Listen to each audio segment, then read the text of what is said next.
अ, दिनांक 9/7/2024 रोजी bit मार्शलवरती police शिपाई लक्ष्मण पडवळ हे ड्युटीवर होते. त्यावेळेस त्यांना एक गुप्त बातमीदारामार्फत माहिती मिळाली की कांजाव चौक ते रेगल सेलिब्रेशन या दरम्यान एक टॅक्सी रिक्षामध्ये एक इसम गावठी हातभट्टीची दारू विकत असल्याची माहिती मिळालेली होती. त्या माहितीची खात्री करण्याकरता स्टाफसह त्या टॅक्सीचा शोध घेतला. ती मिळून आली. त्यामध्ये जवळजवळ 50 लिटर गावठी हातभट्टी दारू मिळून आली. आणि त्या आरोपीस विचारलं, त्याचं नाव वगैरे विचारलं तर त्याने सांगितलं योगीराज नरेश धनविजय.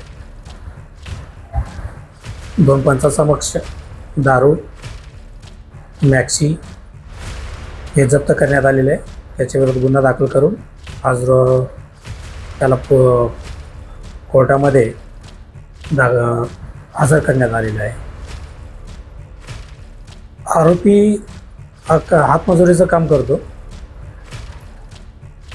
एकूण जवळजवळ मॅक्सीसहित 1,80,000 1,80,000